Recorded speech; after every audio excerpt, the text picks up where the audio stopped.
Good evening, everyone. Call to order our Public Safety Commission meeting for April 24th, 2023 in the city of Calabasas. So tonight we're going to read I'm going to read a short message here. This is something new. We're being joined by one of our commissioners via online via Zoom. So we'll just start with a short message regarding that. I'm joined by Vice Chair Boucher, Commissioners Cameron Chilco, and CERT member Norma Citron, and Commissioner Pirano is joining via Zoom. The Brown Act authorizes members of the Public Safety Commission to participate in meetings remotely under certain conditions. Assembly Bill 2449, which was signed into law by Governor Newsom on September 13th, 2022, and became effective January 1st, 2023, permits commissioners to participate in commission meetings remotely when they can demonstrate just cause or emergency circumstances, and when a quorum of the commission is physically present in the city. Commissioner Pirano is participating in today's meeting remotely under AB 2449. Commissioner Pirano is participating under the just cause circumstances exception, given he has to work tonight. Commissioner Pirano will be participating in today's meeting using audio-visual technology per AB 2449. Commissioner participating remotely due to just cause circumstances requires commission consent. I'll ask if there is any opposition to this request. Seeing none, we'll proceed. Commissioners participating remotely under AB 2449 are required to disclose at the start of the meeting whether any other individuals 18 years of age or older are present in the room at the remote location with the commissioner and the commissioner's relationship with those individuals. Commissioner Pirano, would you please confirm that you are the only person 18 years or older in the room you're teleconferencing from, or else disclose those persons over 18 present with you? Yes, no one else heard me. Thank you, sir. As required by AB 2449, all votes taken today will be done by roll call. All right. That's our formal introduction for tonight. First off, just a quick welcome back for everyone. This is our first meeting in person in almost 3 years. So great to see everybody in person. And for those new to this room, welcome.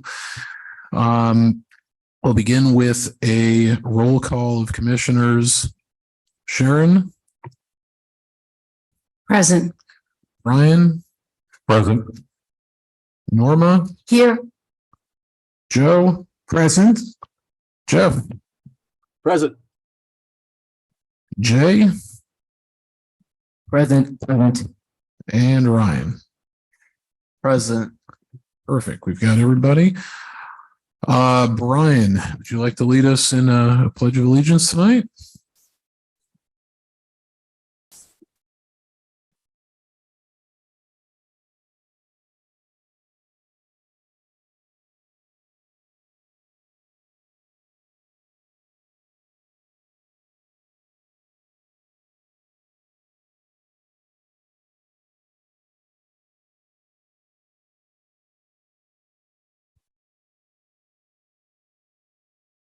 All right.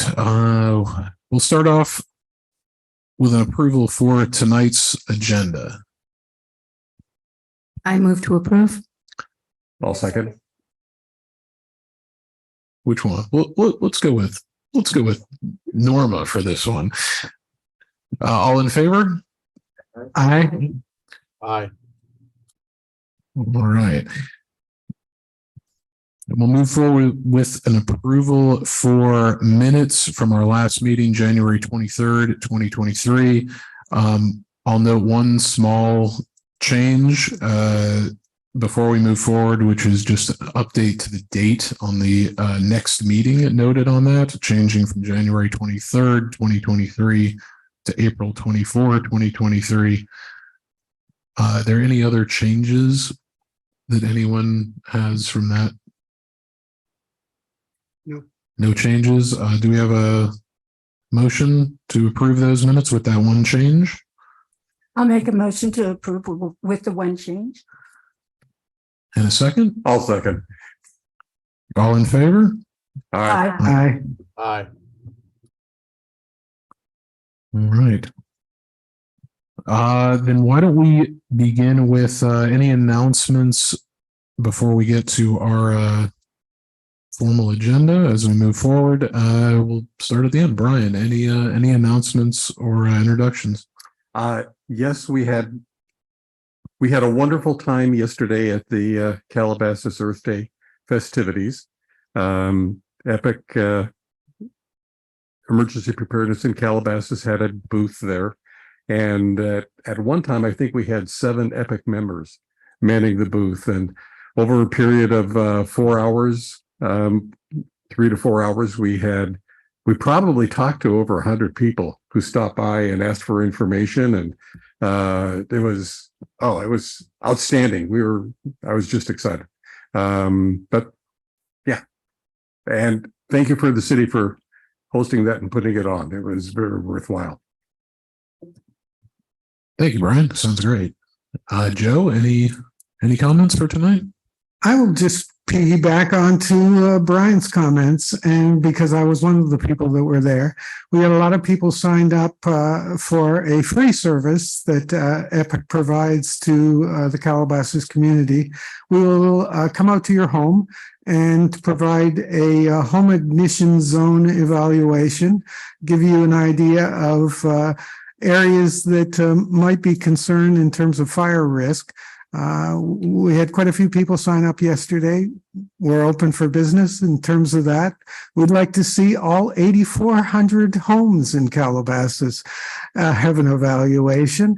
And I think that most people would agree that the goal of making all our homes less likely to catch on fire is a good one. Thanks very much. Thank you, Joe. Norma? Thanks. I have nothing. Sharon?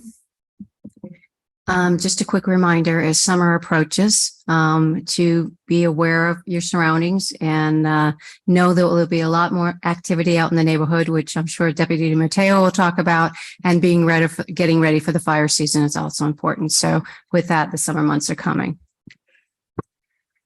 Thank you, Sharon. Jeff, any comments to start? Yes, I'd like to thank the city of Calabasas. A lot of you folks don't know that behind the scenes, I was working with Michael Dyer, Chief Drew Smith, Assistant Chief Drew Smith, as well as Megan. And the city was kind enough to give the fire department, being that I work for the fire department, iPads that we can perform what Joe was talking about, the 8,400 brush inspections that the city of Calabasas has annually. And those were on a loan purpose by the city and have been programmed and issued out to Station 125, Station 67, and also Station 68. And most people don't know, but we only have one iPad per unit. So, for example, Station 125 has 2, 68 has 2, and 67 has 1. And when you have 8,400 inspections to do with one iPad, most of the guys are doing the inspections on their personal devices. The county obviously is trying to make the changes to get more iPads in the hands of the firefighters that are actually doing the work. And so the city was so kind to provide those iPads for our units. And I was working on that the last few months, kind of behind the scenes. And thanks to Michael Dyer and Debbie and everybody else at the city to get that to our people. It really makes a difference. That's all. Thank you, Jeff. We got to get you some more iPads. One per unit's kind of tough. That's Yeah, that's how it is with we do it for we have a medical call, the captain writes on there. That's what I write on, but all our brush is done through those as well. And it's all done through either your cell phone or through an iPad. We only get one. So it's much better now. We have one for all the rigs. We're trying to do it for other cities as well. Jay, any comments or remarks on your side? Yeah, so I just wanted to add that as at Calabasas High School, I started a club with youth council member Avery Shello, and it's called the Interact Club. And so what we do is we're partnering with the Calabasas Rotary Club and the city of Calabasas, and we are designing kits. And we are active in the civic engagement community in Calabasas and throughout the San Fernando Valley. But for example, we do a myriad of community service projects, such as this tomorrow, we're actually creating paracord bracelets for the military that can be used for multiple usages. And then in a few weeks, we're going to be creating hygiene kits as well for the homeless population in LA County. And then in the future, we're also going to be working towards public safety for the fire preparation kits and emergency kits that we will distribute throughout the city of Calabasas with the help of Calabasas Rotary. So if any high school students watching this, if you guys would like to be a part of the club or be in contact with the Calabasas Rotary Club in order to make these community service projects happen, feel free to reach out to me or Avery Shello at Calabasas High School. So thank you. That's what I wanted to add. And I just wanted to remind everyone that, again, fire season is coming out soon in July or August, and to stay safe during the summer season as school wraps up. Thank you. Great. Ryan, anything to add on your side? No comments. Thank you. All right. Just a couple notes from me, similar to what others have said. As our meetings are quarterly, we've got a bit of length of time before our next one. So a couple notes just as we approach the end of school and graduation, the beginning of summer, to just take extra vigilance at any of our public gatherings within the city or elsewhere, and really take the time to report any suspicious behavior to our sheriff's department. Don't just post something online. Take the time to make the call and report it in the proper way. If you're traveling this summer, remember to do all those things before you travel, like lock up your home and your car, potentially alert the sheriff's department, and most importantly, don't advertise that you're traveling. Don't make yourself an easy target. So with that, Debbie, do we have any comments online or in person?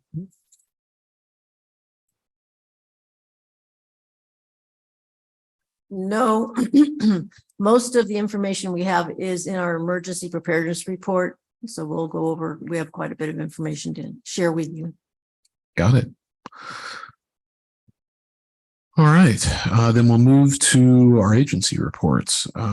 First up, Deputy D. Mateo, we'll have you get us up to speed.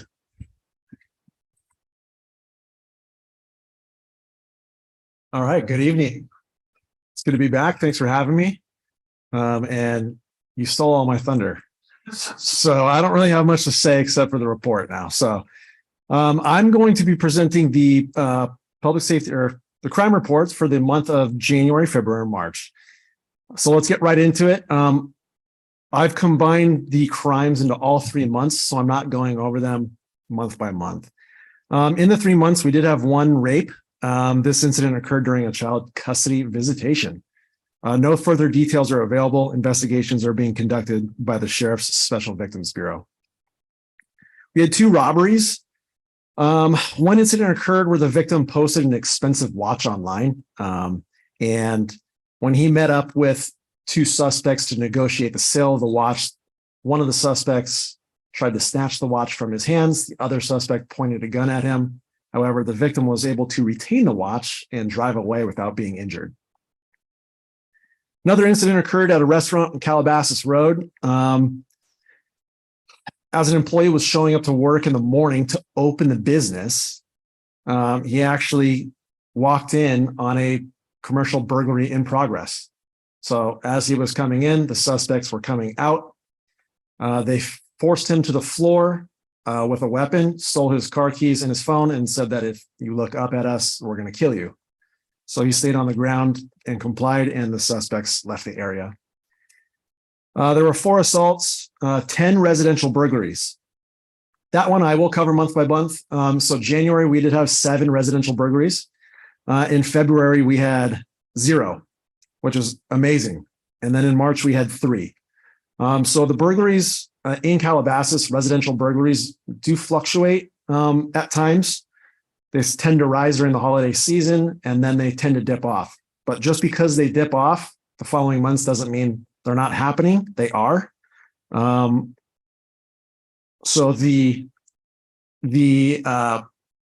burglary preparedness, not emergency preparedness, but to prevent yourself from becoming a victim of burglary, we're stressing backyard safety. Suspects are coming into your backyards through open space. They're entering your home, taking your valuables, and these are valuables that they can take with them in a backpack back down a hillside or through a golf course, etc. So that means cash, gold, jewelry, small things of significant value. So cameras, lighting, tinted like shatterproof glass that you can put on your glass, stuff like that will go a long way. And also just making sure that your house is locked. We did have 4 commercial burglaries through those 3 months. I'm sure you are aware that there were a string of commercial burglaries this month that aren't going to be in the report, but just letting the public know that the Commons did receive a rash of commercial burglaries, all by the same crew, and detectives are working very hard to catch those people. 10 incidents of grand theft, 14 incidents of petty theft, 18 thefts from unlocked vehicles. So that's quite a few. So remember to lock your cars. And the type of thefts that we see in Calabasas, retail theft, mail theft, package theft, the porch pirates, and catalytic converter theft. Yes, catalytic converters are still getting cut off from your car. We recently had a catalytic converter etching event in Agora last week, which was it's by appointment only. We do advertise it on our social media. It usually fills up that same day. So we will have another one of those events in Calabasas soon, and we will advertise that to the general public via our social media. And then to top it off, we did have 2 domestic violence felonies. In addition, what are deputies doing out there on patrol? Well, in those 3 months, we did make 67 arrests for various charges such as assault, burglary, narcotics, drunk driving, and outstanding warrants. The convictions on those arrests, however, is a big question mark to me. So very busy. Any questions, comments, concerns? Hi, sir. Hello. I'm glad that you mentioned the Commons burglaries. I was wondering, media reports suggested that there was one alarm that went off, and then there was another one on the opposite end 10 minutes later. So I didn't know whether they were suggesting that police were on site at the time or not. And the other question I had is, those alarms, are they just local? Are they just bells going off, or are security companies contacting the local sheriffs? How do you get alerted to those things? So so the specifics into each one of those businesses I'm unaware of. However, commercial businesses usually do have silent alarms. Some of them do have alarms that make a very loud noise. So in particular to those, I don't know. But what the general rule is if an alarm is triggered, it will go to the alarm company. The alarm company will attempt to call the owner of that business or whoever is on that account. They can't get a hold of them. They will call the sheriffs or the local police jurisdiction. That call will come to us within a couple minutes. And then we go from there. Then we dispatch a deputy to a burglary alarm. Now, a burglary alarm isn't an emergency because we get so many. So it's usually dispatched as a routine call. However, in certain circumstances, such as multiple burglary alarms going off in the same shopping center, it's usually a priority. So that's the routine. That's how it goes. Okay, I have a couple more if you don't mind. Oh, please fire away. You mentioned a number of petty and grand thefts, and you did mention catalytic converters. So where does that fall? Is that petty or grand? It's grand theft. So I think the way the sheriff's department stats those is theft from a vehicle. But however, it is a grand theft. Okay. So that's going to get some more attention, and a lot of the arrests where the alleged perpetrators are being released immediately, less likely to happen with grand thefts than misdemeanors, or pretty much handled the same way? It's pretty much handled the same way for right now. Okay. And my final question, there were a couple of juvenile arrests in January or February. Can you tell me what those crimes That I can't do. I won't discuss juvenile incidents. Okay. That is something that I can put you in touch with our juvenile team, and they can go over those with you in private. All right, great. Thanks very much. Sure. During our February 2nd meeting that we had at Founders Hall, you talked about a couple of stats, but in particular, I want to help you bang home a point tonight, and that is that home burglaries. What percentage were unlocked doors or windows that these occurred in? So if I recall correctly, our captain mentioned that residential burglaries, about 50% of them were unlocked homes. Yeah. So it's just simple as remembering to lock your house, and every window in your house will go a long way. I'm not saying that's going to prevent everyone, but it'll help. And then the second thing is, with summer upon us, and I mentioned that earlier, are there some, and people will be traveling, there's some house tips or services that you provide. I know we talk about this every year, but I would like the public to hear it one more time. Yeah. So Matt, you touched on those pretty well. Covered it pretty much. So if you're gonna leave your house for an extended period of time, especially during the summer, yeah, don't advertise it. That's number one. If you're advertising that you're away from your house, you're a free target. Communicate with your neighbors, ones that you trust. Let them know that you're going to be gone. Have them keep an eye out on your house. You're also there is a service available that I handle personally. You can let me know when you will be on vacation, and I will do periodic vacation checks of your house. What this means is I'm not going to swing by your house, 2 or 3 times a day, but I will at random times and days go by your house, show a presence, and take a look. Does anything seem disturbed? Does anything look broken into? If it does, then we will make an attempt to contact you and ask you if this seems out of place. So yeah, definitely, if you're going to leave and you want that type of service, please send me an email, call my office, and we'll set that up. Thank you very much. Mhm. Any others? Oh, Joe's got a follow up too. Well, Sharon reminded me of something else. At the February 2nd meeting where they were speaking to the HOAs that evening, they talked about trails being patrolled by e-bikes and by motorcycles. And I'm just wondering if that's in place now and is being used. Yeah, it's making headway. So we hope to have that service available in the summer. But as far as I know, it's not ready yet, but it is available. So, or it's becoming available. Jeff? Deputy Mateo, question for you. So is there any, I know you might not be able to disclose this, is there any relationship between the home robberies and the commercial robberies? Is this the same group? Are you guys, I mean, obviously you might not be able to disclose this to us, just kind of curious if these are having to be kind of the same folks. So my experience with these, they're usually different people. However, in this specific case, I don't know. And the bike team is just due to staffing at this point? And training also. Gotcha. We have to find someone to certify us to get trained on these bikes, and then we have to go through a course that the department deems necessary. Got it.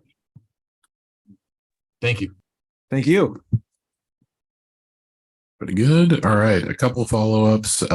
Thank you for that. I think you hit on a couple of points. Catalytic converters, for one.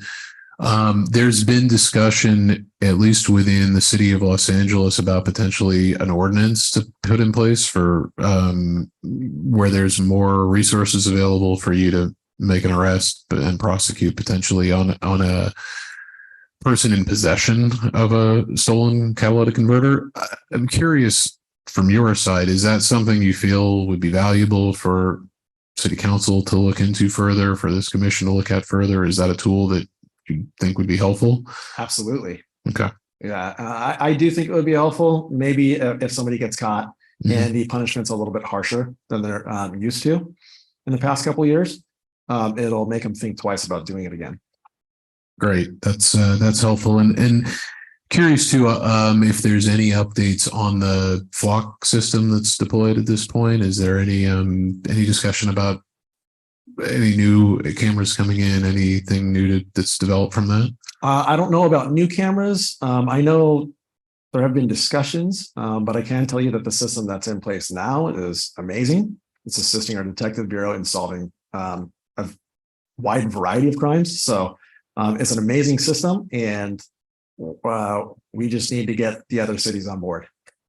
Got it. And as a reminder, I would say too on that, if there's HOAs that are interested in purchasing their own cameras for that, I know those can be then synced up with the sheriff's department for monitoring. So yeah, so that system is also coming. I don't know if you've heard, our captain is she's building a real-time crime center at our station. And so cameras throughout the city can be live streamed into our station for monitoring for free. So it's a pretty great service that she's providing. So hopefully that will be done soon. that's great. Yeah, maybe for the next meeting we can get an update on that. I also noticed in a recent communication that the volunteer patrol group is coming back, and explorers, I think too. Is there anything that you wanted to put out there about those programs just to get the word out? If you're interested in volunteering or getting started with the Explorer program, I can put you in touch with Deputy Baldy. He is in charge of those programs, and he can provide you with more information there. Great. And yeah, for those looking in the community to do more, whether youth side and the explorers or adults on the patrol side, it's a great resource to put some time in and help the community out too. Yeah, the only other note I had was similar to what you talked about. I think as we've seen the business burglaries increase and pretty consistently, and whether COVID or not, same recommendations when it comes to security. People invest a lot in their businesses in this community, and investing in some added security is definitely not a bad thing. Whether it's bars for the windows, extra locks on the doors, appropriate alarm systems with the right sensors, and motion detection. Just it's worth protecting your business, as sheriffs clearly can't be everywhere all the time. So just anything we can do to help that cause. So any other comments before we move along? All right. Thank you, Deputy. Thank you. Appreciate the update. All right, we'll move on with Officer Haber from Highway Patrol. Good evening. Thank you for having me. For those of you listening in, I'm Officer Wes Haber. I'm the Public Information Officer for the CHP West Valley Area Office. And I'm going to be going over the traffic collision reports for the months of January, February, and March on the 101 freeway as it goes through the city limits of Calabasas. So first up, for the month of January, for the northbound US 101, the CHP responded to 8 traffic collisions. Of the 8 traffic collisions reported, 2 were injury collisions and 6 were property damage only collisions. Some of the causes of these collisions were unsafe speed, unsafe turning movement, and unsafe lane change. The year prior, there were 6 traffic collisions for January 2022. So we're up a couple from the previous year. Now for the southbound 101, we responded to 11 traffic collisions. Of those 11 collisions, 4 were injury collisions and 7 were property damage only collisions. The same causes as the opposite side of the freeway, a lot of rear end collisions, lane change collisions, which is common as traffic builds up in the afternoon. For the year prior, there were 8 traffic collisions. So we're up in the month of January for 2023 in regards to traffic collisions. Now for the month of February on the northbound 101, we responded to 4 traffic collisions. 1 was an injury collision and 3 were property damage only collisions. Same causes of the collisions as I mentioned earlier. And there were 2 traffic collisions in February of 2022. So we're up again for the month of February. Now for the southbound 101, we responded to 8 traffic collisions. 3 were injury collisions and 5 were property damage only collisions. Some of the same causes, rear end and unsafe turning movement for the southbound side. And then the year prior, there were 8 also. So it was the same year after year. And again, that was February of 2023. Now for the final month of March, we responded to 13 traffic collisions on the northbound 101. 6 were injury collisions and 7 were property damage collisions. Cause of these collisions were unsafe speed. We did make an arrest for a DUI driver and unsafe lane change. The year prior, there were 5 traffic collisions for March of 2022. And for the southbound 101, we responded to 12 traffic collisions. 5 were injury collisions and 7 were property damage only collisions. And similar causes of the collision, which for this part of Calabasas, it tends to be rear end collisions and lane change, common with the traffic we see in the afternoon and the morning. And so those are the traffic collision reports for the quarter. And then I know we're winding down towards the end of April here, but just want to let you know it's Distracted Driving Awareness Month. In California, just under 30% of traffic collisions were directly related to cell phone use in 2021. It takes a couple years to get the statistics, but just want to make sure you're aware of that. 3,522 people were killed in 2021 by distracted driving. Seems to be pretty similar around that amount year after year, pretty consistent matter us doing our awareness campaigns, but we'll continue to fight it. I get a lot of questions. What is the fine, for a cell phone or text messaging citation? And generally it's $162. Something that came into effect a few years ago. If you get that ticket and then within the next 3 years you get a second cell phone violation, you'll actually is a point on your record. So it's no longer a fine, it's a point on your record. And that's what people worry about, insurance rates and things of that nature going up. So you get that first cell phone ticket, don't get another one within the first 3 years, else you're gonna pay for it. Distracted driving, a lot of people think distracted driving is just texting. Could be a lot of things. People eating, grooming, whether it's makeup or shaving. We've seen it all out there on the freeway. I'm sure you have in traffic too. But also passengers can be a distraction. Fighting over what song to play on the radio can also be distracting. So just keep that in mind as you're driving and try to be safe on the roadways. And I think that's it. Does anyone have any questions in regards to the traffic collisions or distracted driving for the month? Right. Thank you, Officer Haber. Two quick questions.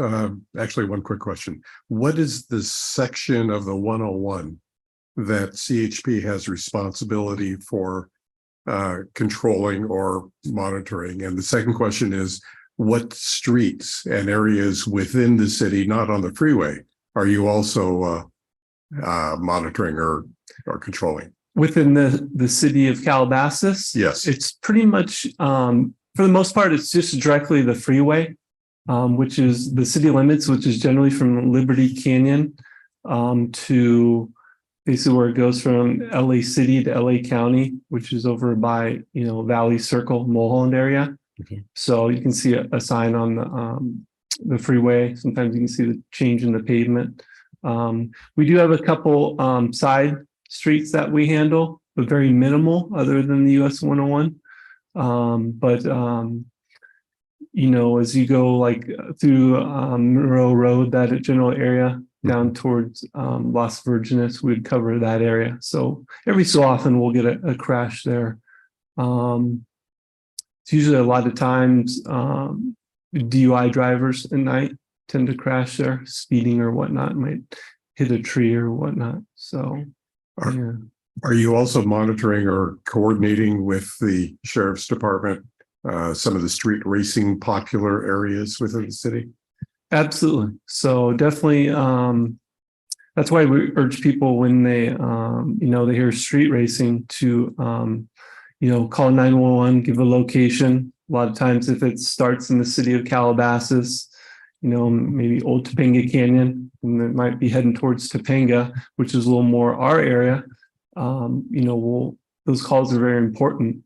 We also keep a log of those. So we have a street racing task force that, lucky enough, the new lieutenant out of our office, he's in charge of that for the whole Southern Division, which is LA County.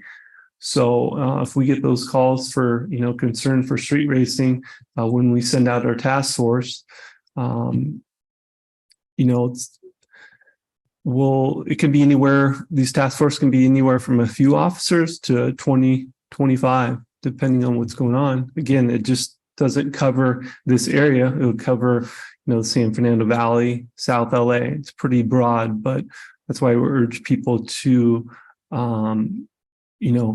make those calls for street racing because we keep track of them. And if we see a program, especially as the summer months go on, things are heating up, we see more street racers out, we'll direct our task force out there. So it's very important. Thank you. Absolutely. Yes, Joe? Just a quick one as well.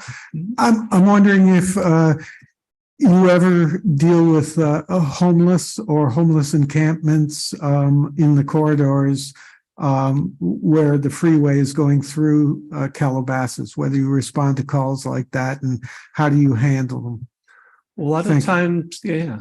A lot of times those homeless encampments, basically, if there's a business that backs up to it or whatnot, they're going to want to file a customer service request through Caltrans. So that's how it's initiated, through Caltrans. And depending on a variety of things, how big the encampment is, whether, Caltrans go out there and they simply move along, or it needs to be upgraded to having law enforcement assist Caltrans to get the removal of that homeless encampment. They'll reach out to us and basically we'll, go out there when they're doing their cleanup. Usually there's a 72-hour eviction notice. We'll go out there and we'll make sure they're gone. If they're not gone, we'll cite them, so forth. Is there any attempt to connect the homeless individuals that you might find in those circumstances with other services that are available? Oh, yeah. Usually LASA will go out there, or some of those different agencies will go out there within the 72 hours, or we're sort of, waiting to see if they take that help that they most certainly can get from a lot of these organizations. So it happens a lot. It's a well, oiled machine. And there's definitely resources for people who want it. Great. Thank you. Mm-hmm. Jake? Yeah, perfect. Thank you, officer. And I just wanted to add, for March 2020, two questions. For March 2023, there were 13 traffic collisions compared to 5 of March of 2022, is there any particular factor that was noted for the uptick for this year compared to last year, or is it kind of just, it just happened? It's a little broad. These reports are broad, so we don't know can't break down the detail whether there's a lot of construction or whatnot going on in the area. A lot of those factors would come into that, though, would be my guess of why we'd see like a drastic uptick in that. The only time I really saw like a drastic decline was during COVID, so a lot of people weren't driving. So something like that, it's pretty common to see where, the issue was. But something like this, it's usually something like construction, I would say, would be the main cause of that. Sure. I have a question. It's more of a curiosity because I didn't hear you mention it, but being Driver Distraction Month, do you still do the program every 15 minutes, which is for the high school kids about drunk driving, drugs, texting, all of that? Is there still a program that runs through the schools for that now? Absolutely. So the schools that want it, every 15-minute program, it's a really good program. We've had it, Right. Yeah, we've had a lot of local schools here at Calabasas, Gore Hills. Not since COVID. COVID sort of put obviously a damper on that, but hopefully, I know there's been some talk to bring it back. I really hope you do bring it back. Yeah. It was, I have a child that went through the program and it has made a lasting impact on him. So I really hope that it does come. Yeah, there's grant funding through the Highway Patrol that the school gets for that. It varies year to year, but it's a really good program. But it's sort of on the initiative of the school because it's a lot of work, a lot of involvement with parents Yes, it that is. help out. So, Yeah. but it's important, very important. Good Thank point. you. Thanks for bringing that up. I agree. We were part of that years back. I remember when they did it at Calabasas High School. It was quite a program to watch. I would just ask too, weather, I would imagine, was a factor in a lot of things this year. So I would think that had to do with some of the collisions that were happening out there. Absolutely. We at the CHP dread rain days for sure. So that's another factor more so than even construction. So good point, Matt. Thank you. I'm not used to talking about rain because we usually don't get that much. So it's a new one for me. So agreed. As I came in today to come here for the first time in 3 years and it was 85 degrees outside, it felt very normal. So it seems like we've reset now. Absolutely. Any other questions, comments, Jay? Yeah, just a comment. I think, to you guys as well, I think it's worth bringing back that 15-minute program at Calabasas, and Ryan and I, will be in contact with some of the school administration, and we will discuss about bringing that back. Because I think, DUI, drugs, and all of that is a very important factor when considering some of these collisions, like for March 2023 again. One of the primary collision factors was DUI. And so I think, definitely making the students aware of that is definitely a really critical topic. So we will definitely be in contact with school officials about that. Sounds good. Okay. Sounds good. Thank you. Great. Looks like we're good. Thank you so much, officer. No problem. I just wanted to comment that I love it when the younger members step up and show us how it's done. So congratulations, keep doing that.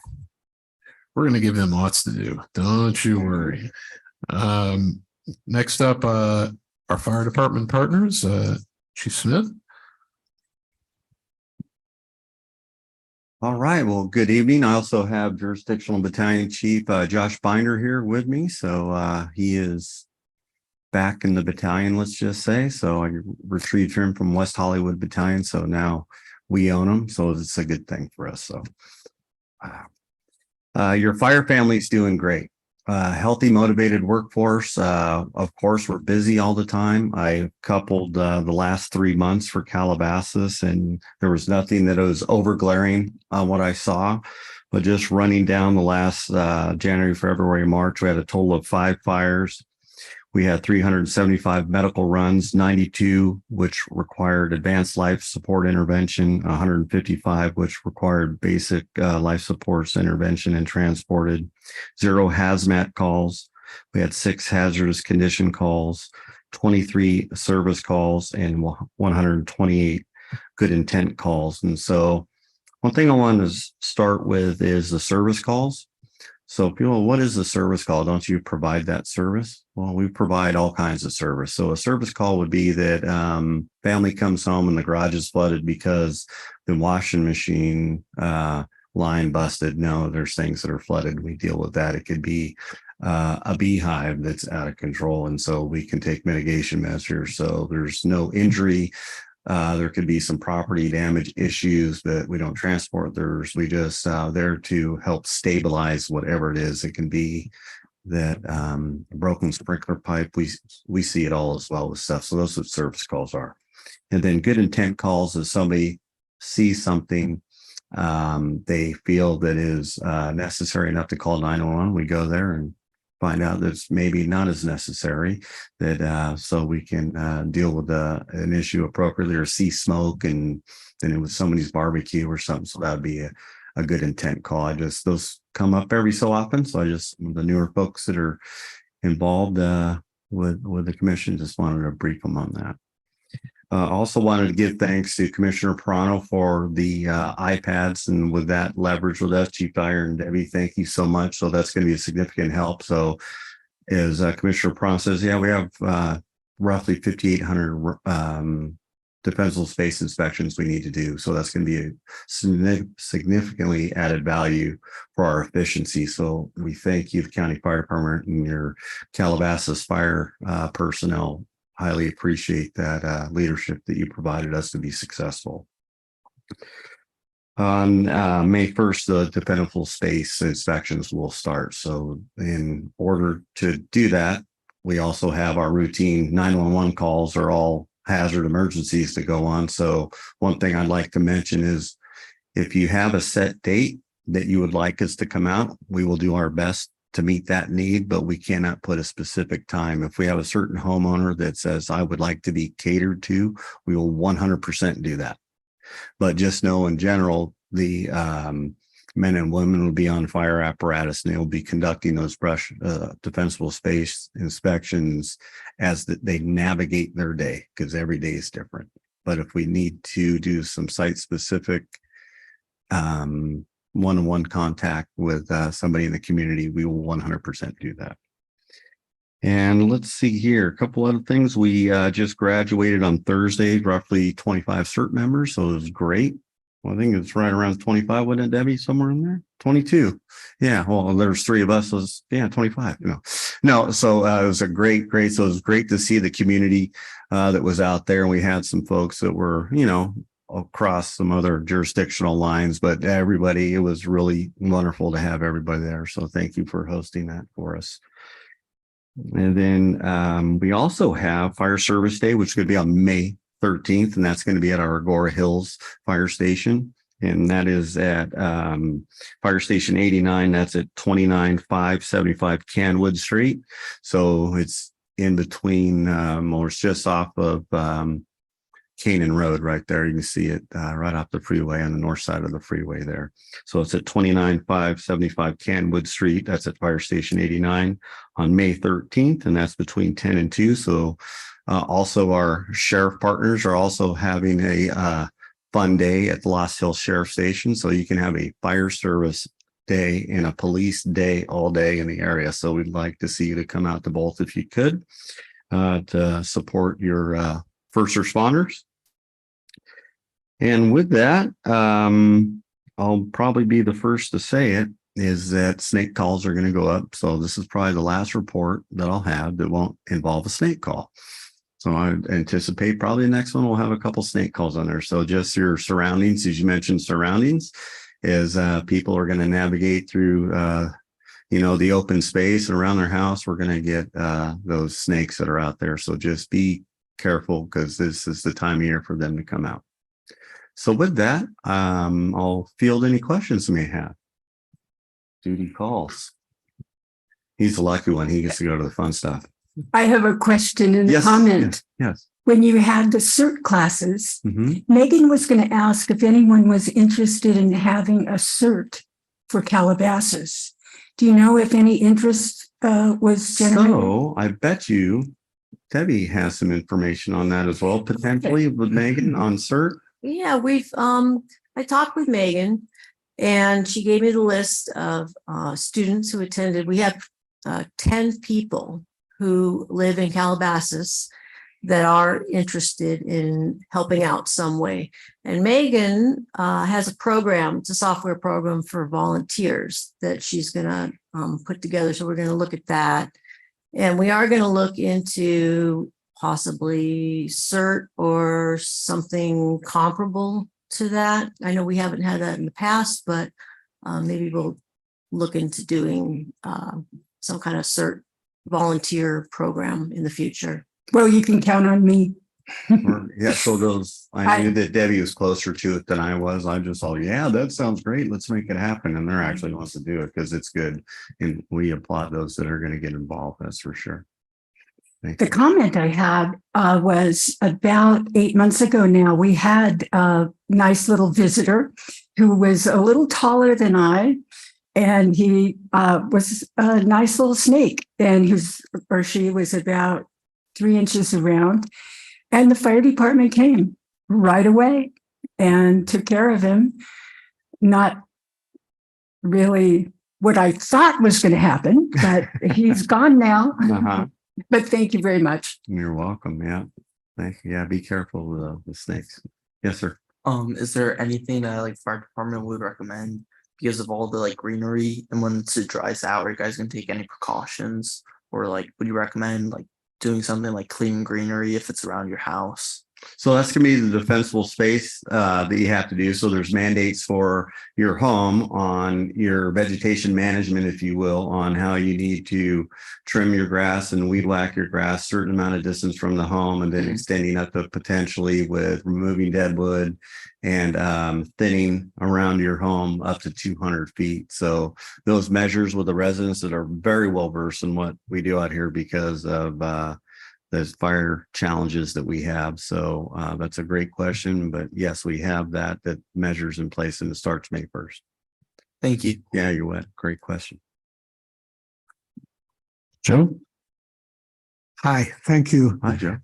Just trying to understand some of the things that are in the reports. Okay. There's a comment that says BLS transports, no paramedic on board. So I was wondering if you could explain what are the implications of that and how does it impact the fire department's ability to respond when there is no paramedic on board? So all of your firefighters in the area are emergency medical technicians or paramedics. And regardless if you're a paramedic or emergency medical technician, one of the best things we do is a patient assessment, which deems whether it's going to be a basic transport via an ambulance and an attendant that doesn't need advanced life support with paramedics. But one good thing also is there's so many of us that are paramedics that you have the best standard of care for the right patient destination. So just because somebody was transported without paramedics, it's because they didn't meet a certain criteria to be transported with paramedics. So stabilize the patient. We look at the right patient destination at the appropriate receiving hospital. And if there's a certain amount of criteria based upon the medical emergency is whether you will or will not have paramedics that go with the patient. Okay, good. So it's a determination that's made on once you arrive, not beforehand.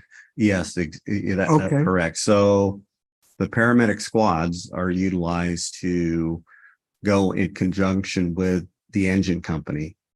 And the paramedics are on a paramedic squad, but it's hard to find on that engine company somebody who is still not an active paramedic, which is very beneficial to the citizens because that means that you've either promoted to a point being off of the paramedic squad. So you have a lot of good skill set with your firefighters there to make the right decision at the right time for the right patient. Great. I noticed that there were overdose calls in January and February, slight uptick in February. I'm very interested in the issue of fentanyl. And I'm wondering if you're keeping stats, or whether you can share whether any of these are involving fentanyl.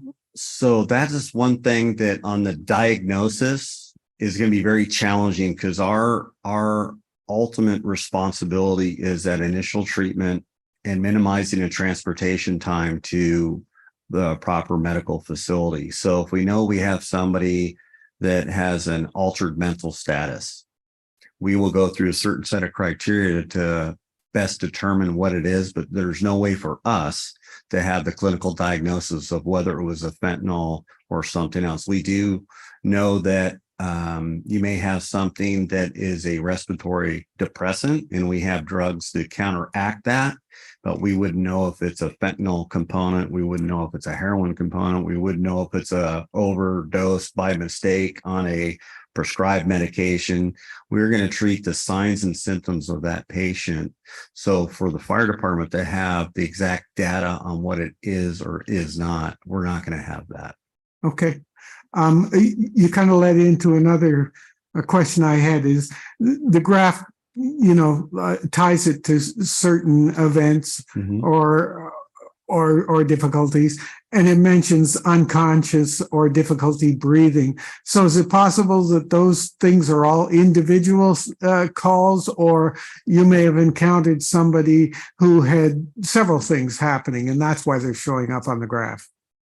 Potentially, yes. You could have a buffet of signs and symptoms with one patient, depending on what they're presenting based upon a medical emergency. So just because it says difficulty breathing, we don't just determine or look at that it potentially is a drug-related issue. Is that what you're asking? Is there a connection with the unconscious and the difficulty breathing? Sure, because those are definitely right. So overdose symptoms. We could have a difficulty breathing for a number of different reasons. Okay. We have people that decided to mow the lawn and now they're having difficulty breathing. We have extra set of pollen in the air right now, and so we have asthmatic difficulty breathing. So we will look at the different set of conditions that represent what's going on with that patient and treat appropriately, for sure. Great. Thank you very much. You're welcome. Appreciate it. Any other follow-ups? All right.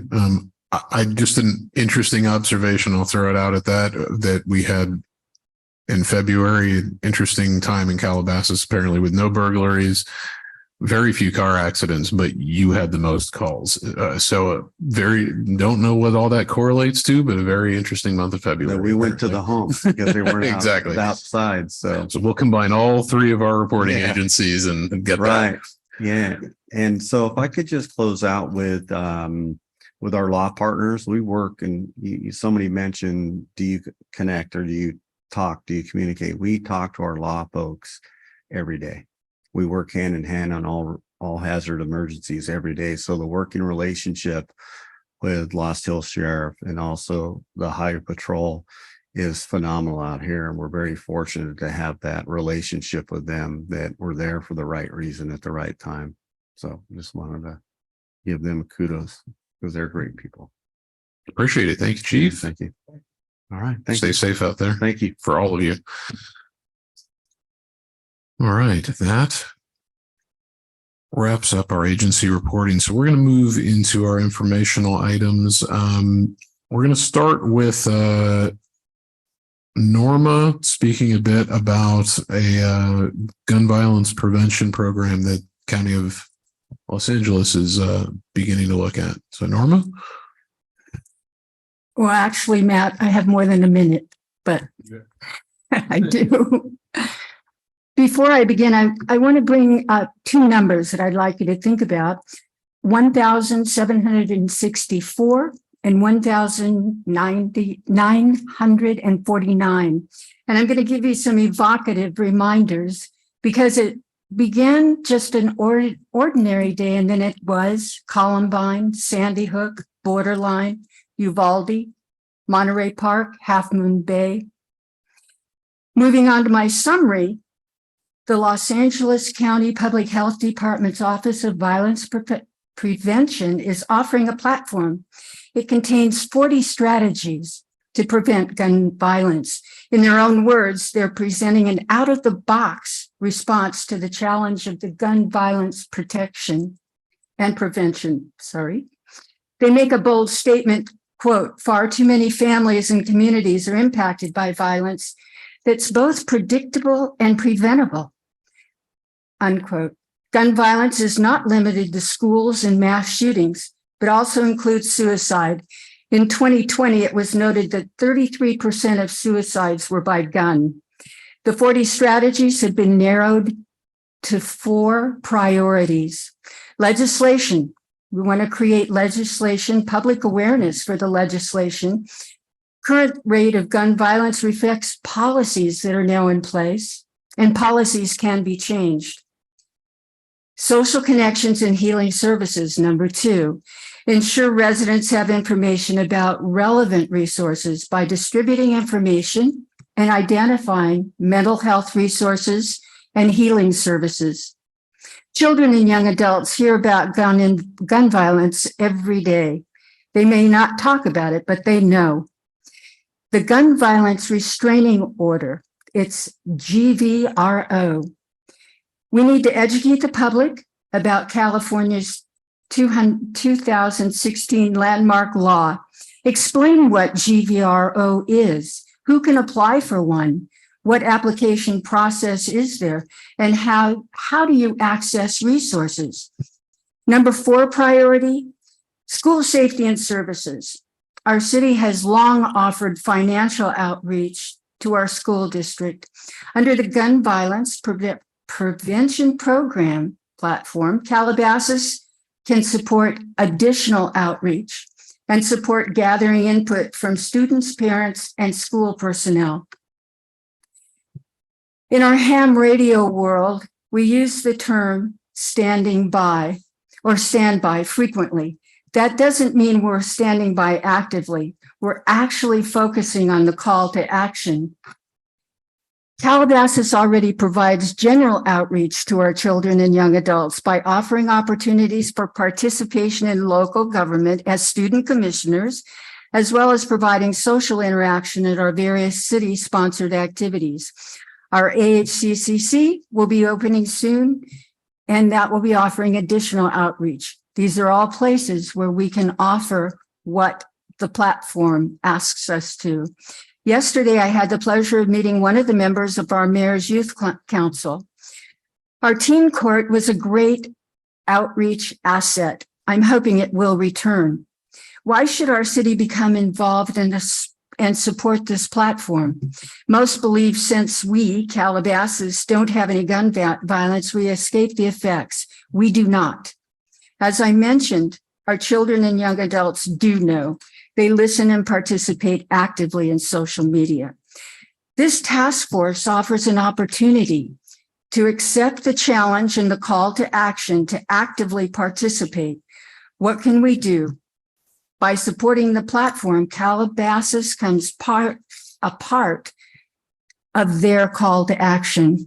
I was touched by the platform's final words that you can read yourself, but I'm going to quote it. It's very moving. As a society, we're at a critical juncture in the history and in the course of gun violence. The task force rejects the notion that we must resign ourselves to this ongoing, all-pervasive threat to daily life and well-being. We maintain that violence is predictable and preventable. In the end, we have no choice but to act with a sense of urgency for ourselves and generations to come. I'm both intrigued and inspired by the thought that violence is predictable and preventable. I would like our city to be a part of focusing on the solution. Our city council is very aware of gun violence, and each member has spoken passionately about gun violence. We also have an active shooter program training module on our public safety portion of our website. Remember the numbers that I asked you to think about? Let me reframe them for you. 1,764 is the year, 1764, 259 years ago, when the first documented school shooting occurred in Philadelphia. The next number, 1,949, is the year, 1949, 74 years ago, when the first documented mass shooting occurred in New Jersey.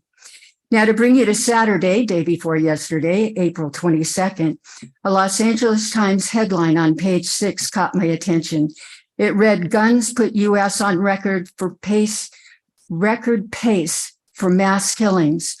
Over the last 111 days in 2023, 17 mass shootings resulted in the loss of 88 lives. This translates to one mass shooting every 6.53 days.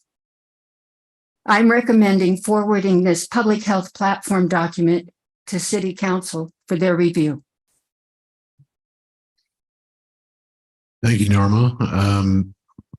No doubt, very timely topic right now that impacts, as you said, not only our community, but all of our surrounding community, our schools, our law enforcement officers, and others. So absolutely, I think it's something we, formally or not, can pursue with City Council and see what their efforts, if they want to focus their efforts in the particular areas of that. So thank you for bringing it to our attention.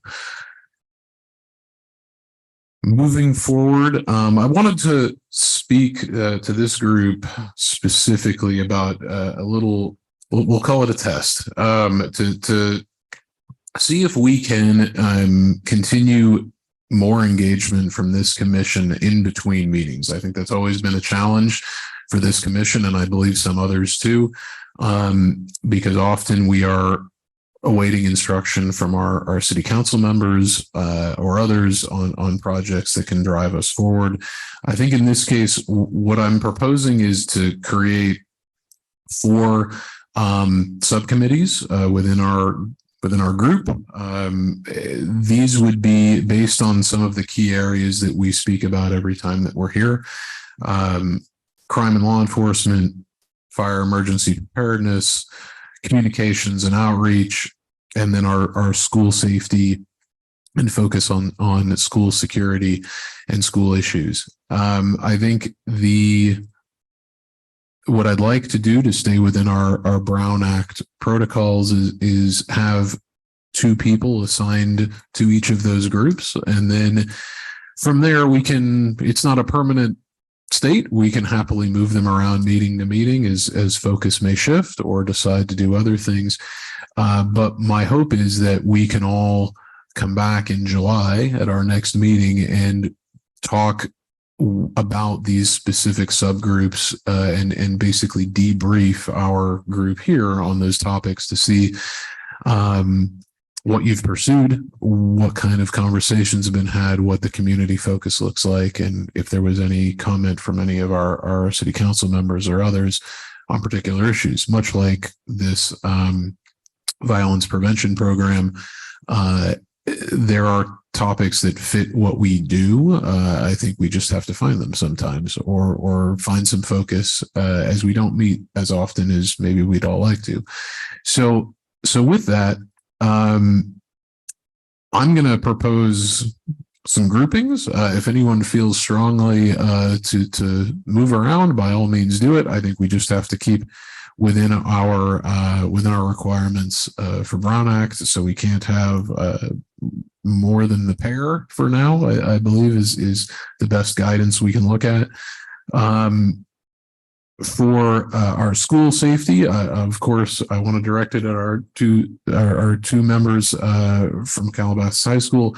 There's nobody better to know that audience than both of you, and I think the things you're already talking about with the 15 minutes program, with the club, Jay, that you've created, with fentanyl, which has come up in previous discussions. I think these are all really good, timely issues that both of you can partner on and speak to other students, speak to administration and teachers and others to see what we can bring as a commission back to City Council potentially. So I think that a perfect fit for both of you. Joe and Norma, from the communications, outreach, and training area. Joe, I know this was something that we talked about a little bit. I think it's taking the Violence Prevention Act, finding ways to promote that further and other things, partnering with our city staff on what the website, on social media, and other outreach programs. Looking at something we've tried to do with community trainings, similar to what we did in February with the HOAs, to see if there's an opportunity working with Debbie and others to establish something potentially later in the year, and what those topics might look like, what the community interest is driving, whether it's violence prevention or fentanyl or burglaries or business safety, whatever it might be, all really timely, and finding ways to just better promote what we're doing. So if that works for the both of you, I think it's a great place to start off. It certainly does. Perfect. Brian, Jeff, I thought because of all the involvement with Epic and others, fire and emergency outreach is clearly right on topic for both of you. At least is somewhere to start. I think it'd be great to get your input in other areas too, but to start off there and bring everything we can in that, especially as we enter summer and just additional fire threat, it would be great. So if that works for you guys, excellent. And for Sharon, myself, we've always been very directed in the crime and law enforcement area and general physical safety of the community. So I think if we can focus on that for a little bit, that'd be great for the next meeting. Good, perfect. So it's the first time we're trying this, so we'll find out in 3-4 months if it works. But I appreciate everybody's participation in the effort, and hopefully it will bring some new topics to talk about the next time around, and new training and other things to look at. So any questions on that? Otherwise, we can always properly offline after the fact too. I have a question, Matt. Can you hear me? Oh, there you are. Sorry, I forgot I'm looking here. Hey, Jeff. Sorry. Yeah. So I have on those committees, like, are you looking for like more of what the fire department's doing, or what we can do to improve the fire department, things like that? Is that kind of what you're looking at? Like, how many brush inspections got done to this point, things of that nature, to see those kind of informational things, bring that to the committee? I think this would be, at least in my view, I think taking the idea of thinking a little further outside of that, of not so much what we're doing today from the fire safety and emergency preparedness, but maybe what we could look to do, or what we could do better, and what kind of resources this commission could help bring to that, or at least bring attention to it, I think would be interesting. Even something like what you were talking about with the iPads is a very interesting nuance to what you're doing. And is there something that we as a community, as a city, can help more permanently help with that, just as an example? So I think the reporting is super important, and we obviously need to get those statistics and pieces of information. But I think this is an opportunity to really kind of think a little further out and see what we can do more. I like it. Chairman. Yes, sir. Commissioners, I think Brian and Jeff, one of the things you can do is bring technology forward. Just like the iPads was a great idea. We were more than happy to support that effort. That was easy for us. Technology, cameras, home hardening, any other best practices out there, beside what LA County Fire does. And Jeff, I'm not committing treason here. I used to work for LA County too, but there are best practices out there that other folks do. And we'd be really happy if some of those programs got brought. What are other people doing out there? And I think that goes for all the subcommittees. Best practices are something we should all look at. Agreed. Thank you for that. Excellent. Well, we'll check in July and see how that goes. But by all means, conversation should happen far before July. So yeah, sure. Matt, thank you for putting this together. I think it's a great idea. The one comment I will make about the city is that there's so much going on within the city that touches so many different areas. it would be great for us to kind of be able to tie it all together for the city through communications, through programs, through awareness. And for you high school kids, I think it's a phenomenal opportunity for you. And so, Matt, I just thank you for doing this. No, my pleasure. I think we're all looking to do more whenever we can. So this hopefully will provide some opportunity to do that. All right. Oh, yes, sorry. If I may. Yes, please. I agree with Sharon. I think that you've hit on an important point, is that we're not all just separate little fiefdoms trying to accomplish certain things within our area. This is our city, and we should be concerned with the entirety of the city and all the issues that affect it. So it's great that we have a communications department, a public works department, a public safety department, and we have commissions in all those areas. And that's a lot of brains. So, there's an opportunity for some real movement forward. And I completely agree with you on our two young members over there, our conduit to the real world that is coming up behind us. Yes. Excellent. Matt, Yes, sir. one quick comment. Yeah. I'm reminded of the American Dental Association, who years ago launched a campaign to get people to brush their teeth twice a day. And the way they went about doing it is they went to the middle schools and educated the kids who took those lessons back home to their parents. And Jay, Brian, you guys, what I've been looking for from you guys is some thought about how do we reach the next generation and change behaviors and procedures and the way they do things, just like the American Dental Association did. And I presume you both brush your teeth twice a day. That's all.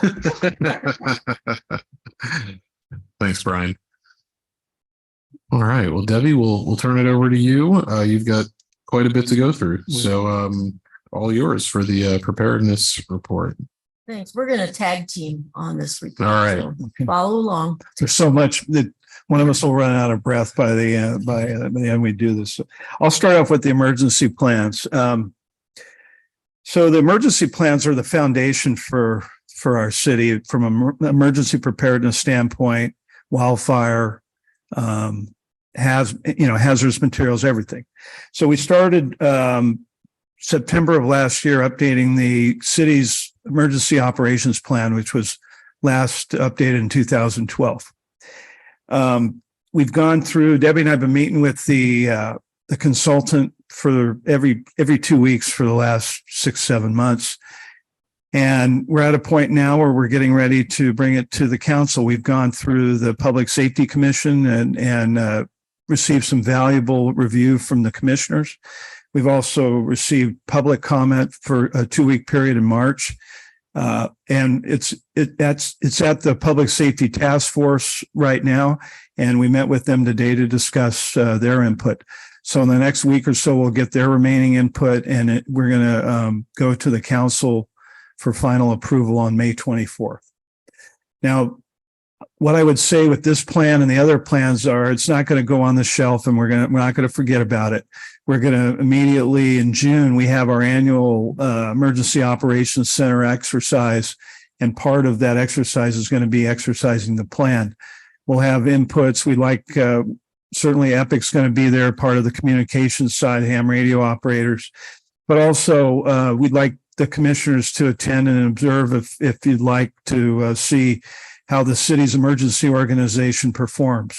And we're going to bring some inputs that'll exercise from a communication standpoint, whether it's satellite phones, radios. We might even exercise opening up emergency gates. Who knows? And we're working on that. And that's another topic as we'll get down to it about that, and working with the HOAs to make sure those gates get open in an emergency.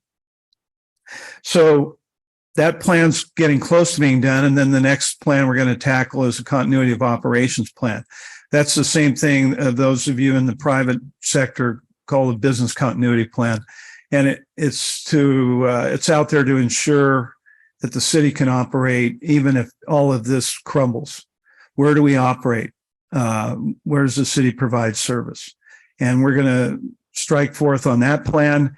We definitely need the commissioner's input on that plan as well. From being citizens here for a long time, be able to provide services to the city. After that, we're looking at embarking on a community wildfire protection plan. We recently applied for a grant from CAL FIRE because it's not a cheap plan. It's about $175,000 to $200,000. So we didn't receive. We got denied on our application this time, but we can reapply in September, and I'm confident we're going to be successful.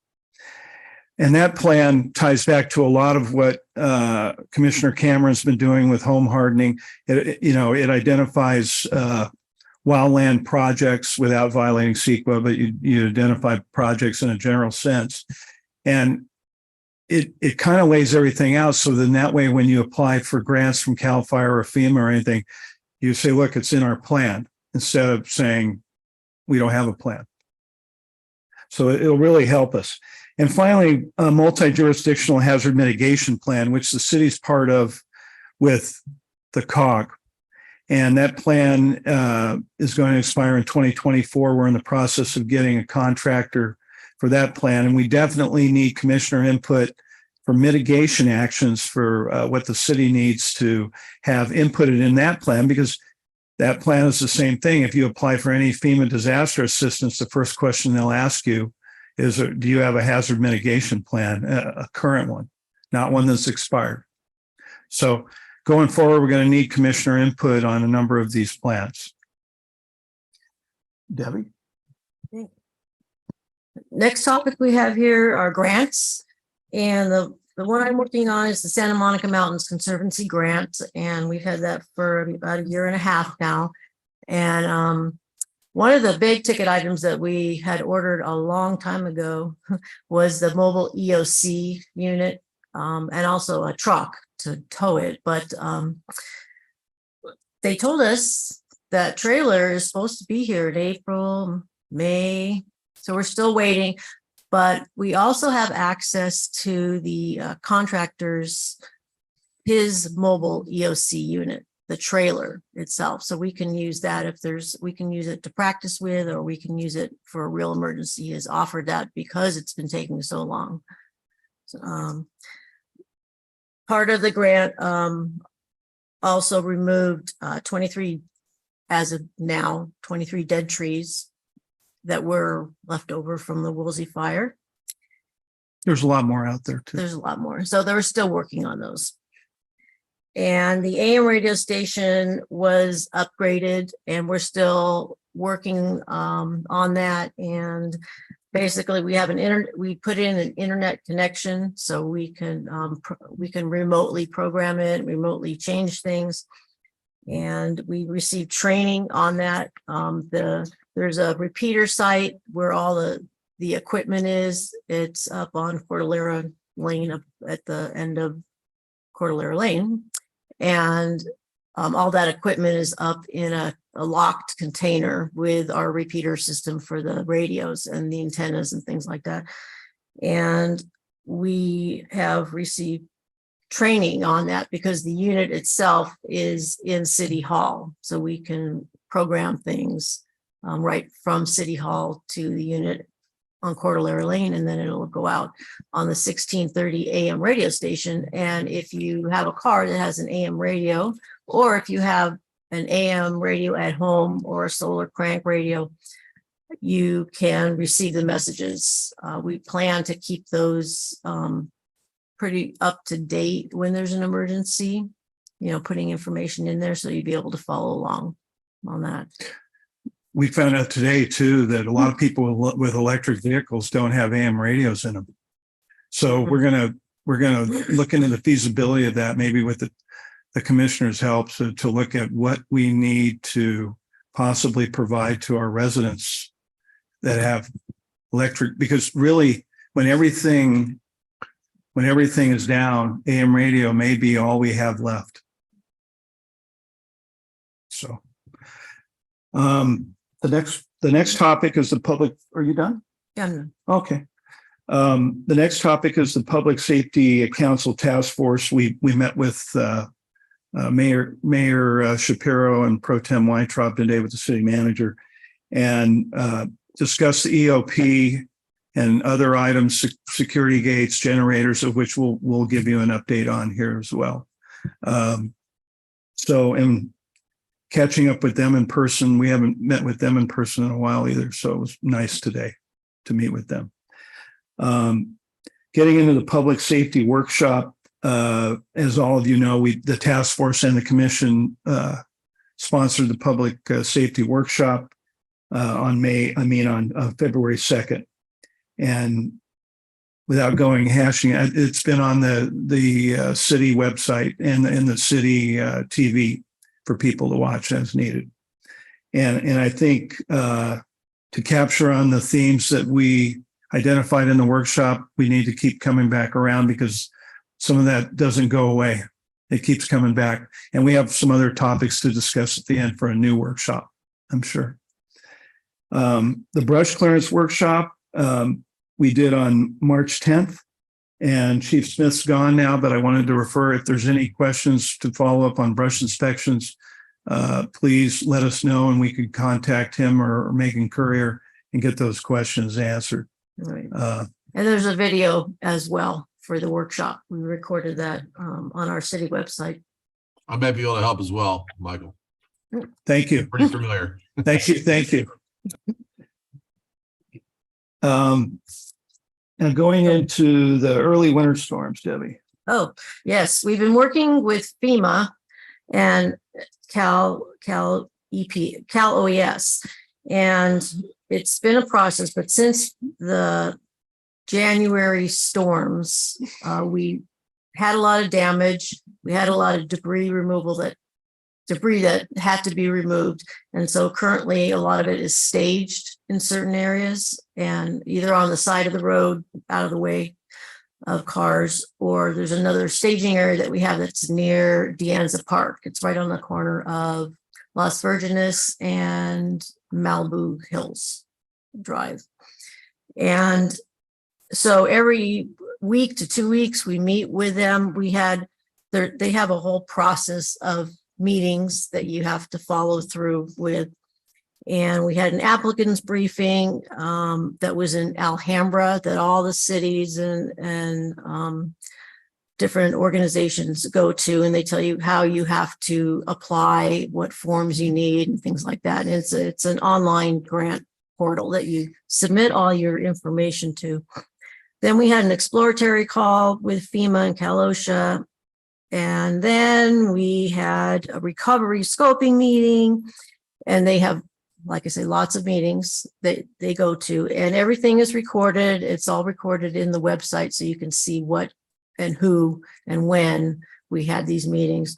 And, they want things like insurance, and they want all of our policies, and they want all of our contracts and, of people that we're working with. And they want to know cradle to grave from where the problem started, like the dirt was on the hill, came down onto the street, where you staged it, and then where it goes to, like a landfill. So it's a whole process, and they follow every single piece, every bit of the way. So we're working on that, and hopefully we'll be able to wrap that up in a few months. And then we're going to go into the February storms. There was some more damage done. So that's what we're doing with with FEMA. So I'll be working on that for a while. You're next. Okay. The safety element of the general plan is going to be heard at the council meeting on Wednesday.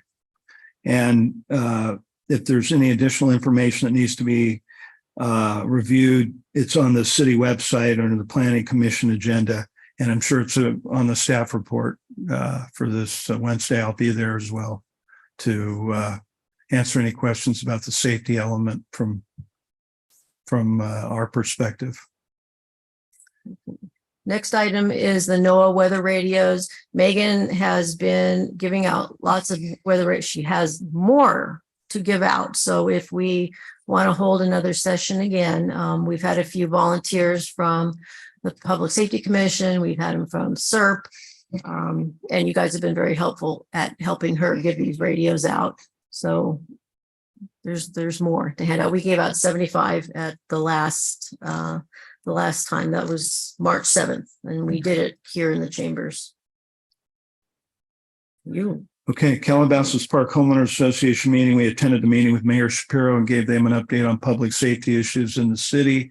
Also, we kind of laid a little entree out there about security gates for the future, and as that goes, we're going to discuss those in the future with each of the HOAs. And yeah, that's it. I think that's available as well. They have the minutes to their agenda if you need to get them. Emergency generators. Oh, emergency generators.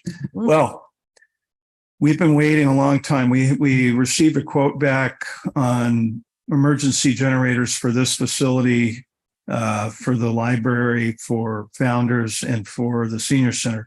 But we have a follow-up meeting with the contractor this Friday because we didn't receive all the options. We got a permanent installation option for those facilities I just mentioned. It came in at a little over $1 million. It's a lot of money. So I was kind of hoping we'd get not a fixed installation solution, but I wanted to see more of a something that we can pivot where we have generators that on trailers that we could plug into remote facility, transfer switches, wheel them over there like tennis and swim, plug in, wheel them over to, so a little bit. And I think in part of the quote is $800,000 to do the installation. So I don't think we're going to need to do that if we have the trailers and such. So we're going to have a follow-up meeting with them on Friday they're going to help translate part of the quote to us. And then we'll go from there and try to get some other options. But we definitely need redundant power in this facility and the other facilities in case of an emergency. Have we looked at solar as an option too? Solar with battery for key sites? We have, and that's still out there. That's even a more costlier option too. Yeah. But, yes. Epic. I think we were going to let Brian talk Brian, about can Epic. you give the Epic update? And I could add in, we've had some meetings together and we're looking forward to the exercise coming up and also some of the projects that going forward. Yeah, Epic has been motoring along. We, as I said, we had a great experience at Earth Day. We up to now, it's been me doing home hardening evaluations. We have a fairly rigid qualification standard for who can do those. You have to be through the home hardening training program, the 2-day thing put on by the state. And then following that up, we have 2 tag-along sessions where the people who want to do this follow me around while I'm doing home hardening evaluations. And then the third one is me following them around while they're doing home hardening evaluations. Right now, Mike Sage and Kim Egerstrom are about to do the third. So, and Joe is about to do his second as soon as we get somebody signed up. And so we're getting good people who are going to be able to do this and provide this valuable service. Our app is coming along, as is our update of our website. That those two will be linked together. Echo, our communication platform. I have a request actually. The mobile EOC. It would be helpful to us in building out Echo if we had the specs for that mobile EOC, so we can make sure that what we're building is going to integrate seamlessly with the mobile EOC. So, I mean, wiring, what's in there, what kind of thing you're trying to get to. So if we can get that, that would be very helpful. And That's all. Writing grants. I've got a couple out there waiting to hear back on. And other than that, we're not doing anything. Thank you. Thank you. And lastly, but not least, training. We have a lot of training that we've both been a part of and also been giving in the last 6 months. Right. The first thing I have on here is the EOC section specific training. And this is for the EOC personnel. I should have brought that flow chart, the chart board. But we've done training for the city clerk's office. We've done training for our public information officer and also our communications department. And we've sent our finance people and our planners to outside training. So the first couple, the city clerk and the communications and public information officer, we did that in-house. And it just basically goes over what your responsibilities would be in the EOC and the forms that you would need to use and who you report to and the whole chain of command in there. We had emergency shelter management training that was through the Red Cross, and we had our community services. We had a couple of community services personnel go to City of Agoura Hills and take the training over there. And that's basically to set up a shelter if we need to. So set up the bedding and then, the intake and the flows and, what's allowed and what's not. Usually those sites would be at the high schools and possibly the junior highs. And we do have an MOU with a high school, and they need to have, a shower facility, and they need to have areas to cook as well. So we're going to be going through that again with the Red Cross and making sure all these facilities are still current, like the community center that's not, valid anymore. We're going to have to redo that one. Fire extinguisher training, we offered that to our staff. We went through our insurance company, our Joint Powers Insurance Authority. They provide training, they provide first aid and CPR training, and I often invite CERT and CERP and PSC to those classes because they will take anyone who is a volunteer of the city. So anytime they have a training, I usually send that out. I attended a webinar on IPAWS, which is, do I have it down here? Remember what that stood for? Integrated. I don't know. It's wireless emergency alerts. So, and after you're done, I want to piggyback on that because we attended another webinar last week on wireless emergency alerts. And right, this one, they have a website, warn.pbs.org, that has a live emergency alert map. And so you can see across all the United States, like all the alerts that are going out, and you can click on them and see what information they're sending out. And it's good for situational awareness and training. And it's also used as a backup for the WIA system, which is the wireless emergency alert that goes out over your phones. Yeah. You may. We are going to lean forward and do more wireless emergency alerting because, newsflash, not all of us have social media, including me. I don't have all social media. I'm not on Facebook. I'm not on.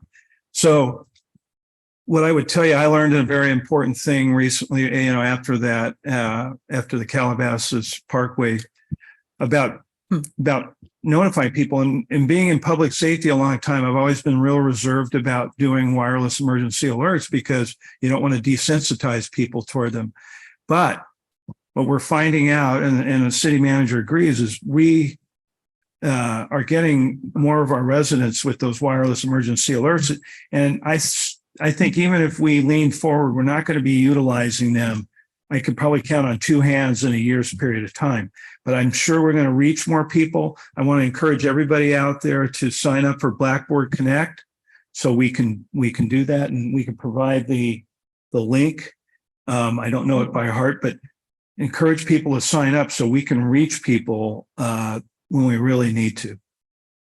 And one of the webinars we attended last week, there's going to be a national program they're going to and we talked about this at our EOC training last year, is they're going to have pretty much pre-canned emergency alerts that you can plug in specifics to, but there's 5 different points that these the hazard, when, what you do, and they go through these different 5 points, and they've done a lot of canvassing out there as to how humans respond to these alerts. And if all of that information isn't in there, then they don't respond. If it is, there's things that catch people's eye. So that's going to be coming probably in the fall, but we're going to develop some, and this could be something too, that we come to the commissioners and ask you for your opinion about some canned messages ahead of time, whether it's earthquake, fire, flood, something, so then that way we're not, doing it has to be, 360 character message that we can develop ahead of time. And then you just plug in some specifics, and then it cuts down on the time. We don't need to be reinventing the wheel when we do these emergency alerts. So anyhow, that was a little piggyback that came up because we've been, we realized the importance of the emergency alerts, and we're going to lean forward and use it more often. Next, I have amateur ham radio training. Norm Goodkin, over the past, 10 years, has been doing ham radio training, and he has trained, and folks have received ham radio licenses for well over 1,000 people. I mean, he holds the courses. He even did it through the pandemic. But now, since we're out of that, we're going to be going over to De Anza Park. In July, isn't it? Yeah, I think in July. I don't have a date yet, but he's going to start doing the training in person there at De Anza Park, which is really nice. The city's going to support where we can. I think it's Did you have something? I think it's a great idea. I went through that training. That's how I got my license. And Norma. Good. Good. Okay. And it's a very succinct, well-organized one day. And at the end of the day, you take the test and he's got a 95% pass rate. It's, I recommend anybody who's interested to do it. It's a powerful tool. So thank you for that. You're welcome.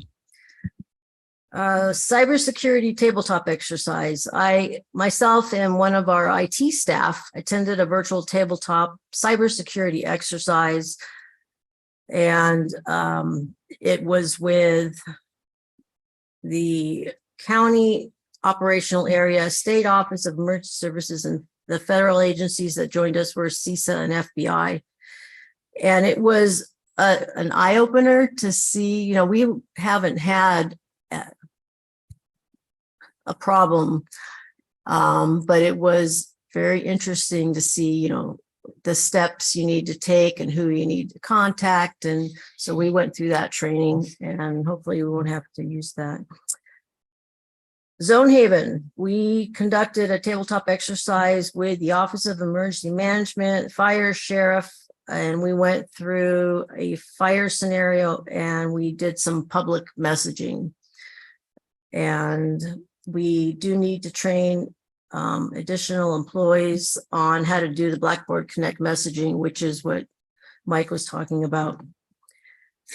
And soon, they told us they're going to have an app for your phone that you'll be able to use instead of going on to only accessing it through the website. Do you have a comment on that? Yeah. The other thing we'd like to bring forward to the commissioners what we need to do in Zone Haven is to put specific critical community-minded information in there that might help during an evacuation. It might be directions out It might be open up this gate. But I think as we go into this summer, we're going to look at each of these zones and see what information we have in there. And we could certainly, we'd like to share it with the commissioners, let you look at and see if there's anything we might need to add in each of those zones. And I know Brian's working on a communications network with each of those zones, and I think that'll be huge too. But I think Zone Haven's so new, we haven't really realized the potential and the extent of which we can use it. But I'm excited about it. It sure beats the days of ripping off a Thomas Brother guide page and say, here you go. You know, I think we can really, and we could be a model for other folks too, and utilizing it. It's like a big emergency plan. It's no good to you if you just put it up on the shelf, but if you utilize it, it might be good. You and I talked about this a long time ago, but I was concerned about Zone Haven not reaching community businesses. And our citizens are going to be shopping in there. And if an emergency happens, I was hoping that Zone Haven might have an outreach to businesses. And the other part of that is also with businesses in an emergency or earthquake and so forth, we would want them to have the tools to be able to stay open to at least help the community in the restructuring part. So I think Zone Haven could play a part in that. There's a lot of potential. So I think that's where it's back on us to make it work to its full potential for us. If we don't put the time and effort into putting the information in to these zones and utilizing it, I mean, and they have weekly chats. We've been so inundated and so busy doing what we're doing, but I think we're going to spool up and start. You know, I'd like to, getting back to best practice, find out what other folks are doing out there with Zone Haven. So. Okay, last item I have on Sorry. here. I'm sorry. Just before you go on, I took a look at the Zone Haven map that we were provided with, you know, to show just the preliminary.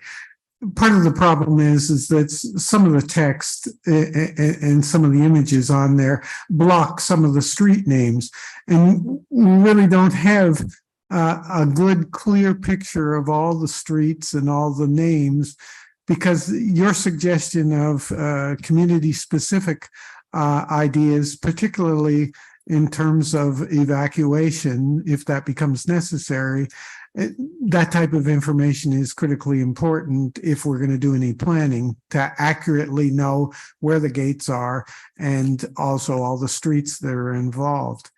I mean, in the grand scheme of thing, and I hope young people are listening, I'd love to see Zone Haven be so technologically advanced that it could actually send out information to say, okay, the fire is coming from this direction. Don't leave your community by this route. Leave your community by this route. Well, and what you bring up is true. And that's what we got to be really, really careful not to make a cookbook. Right. Because every fire, every incident is different. So an example is, you don't want to send people out the back of the Dry Canyon Cold Creek off of Viacorta if the fire's coming that way. You want to send them out Parkway Calabasas out the front and go out the front. Right. So I think, you know, we want to make sure that the access routes are there. And I think because every incident's different, where sure. Fire's coming from, and so I think we got to put the pertinent information in there. And then I think, given the incident, fire will tell, or sheriff will say which way to go. Right. That kind of information is very helpful to people, because ultimately you're going to be in panic mode. Right. Even when you hear information, it's like, oh, what they say, you know, goes in one ear, out the other. So, you know, fire drills, you know, they had them all the time. I worked for Warner's for years. You know, they made people go through the process just so it's stuck in your head. Oh, okay. You know, you're going to go out this way. This is your route. This is, you know, and Zone Haven will certainly give us opportunities for more of those kinds of drills that we might engage the public in. Well, we're hoping to meet with the HOAs and talk about this. And again, we don't have we want the awareness to be there and also the routes to be there, and know that we're going to contact them via the WIA or the Blackboard, and they're going to get, or contact, what are the communications options, how they're going to get contact, ham radio, app, Right. if that's available. And I think the more we can, communication is hard. It's hard work, no matter what. And I think, like I said, Zone Haven's pretty new, and I think we have a lot to do with it. And that might be something that we could engage the commission with, looking at the different communities that are in each of these zones. And what's the pertinent information that we, without flooding too much in there that doesn't mean anything, right, make sure there's pertinent information that each community can use when we need to get them out quickly. And you reminded me of another point. Debbie shared an email from one of the HOA presidents that was interested in getting the other HOA presidents together to talk to each other. In this particular case, they were dealing with the issue of insurance, but it's a fabulous opportunity to promote cooperation, because, even though they have particular areas of responsibility, we're all part of the same city. Right. So, that kind of stuff is invaluable. I would love to reach out to that individual, but I wouldn't do it if that was inappropriate. But if you give me an okay, I will. I'm not shy. Thank you. Thank you. Almost. We have the best part now. Best parts for last. Yeah. I would just note before we move on, just with Zone Haven specifically, it may be, as you get with the HOAs, just one thing to note would be the security companies that man the gates, to make sure they're integrated into it. And another avenue that may be interesting is to work with some of the central station companies that manage all the alarms, because they may be able to broadcast similar notifications out through, because there's only a few of those that do all the alarm systems. So just another avenue. I think too, I know there's supposed to be Knox keys on all those gates. Right. But and the law enforcement and fire are not here, but I would tell you from being involved for a long time, we can't depend on them to run up there and open up these gates. They're going to be very busy. And I think Jeff knows that, and he can echo that. And same thing with law enforcement. They are going to be up to their eyeballs in getting people out, and security issue, making sure there's security.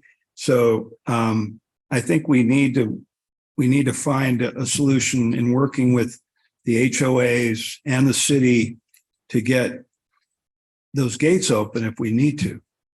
Agreed. Well, maybe this is a topic as you get further along with Zone Haven that we can do maybe a special meeting of some sort with this commission and others potentially, and brainstorm a bit on that, because we could, I'm sure, go on for this one for a bit. So we'll just start to finish out with.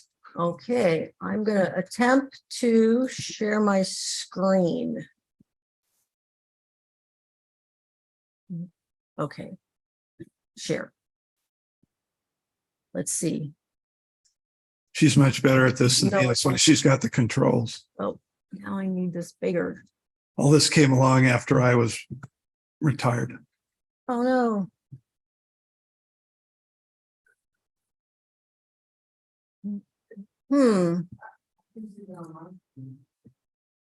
Well, Let's actually, you try got it this out one. there. You got it up top there, Debbie.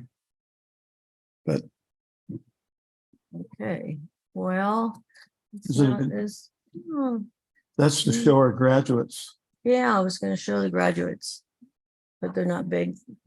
Share. That's okay. No, well, I did have, I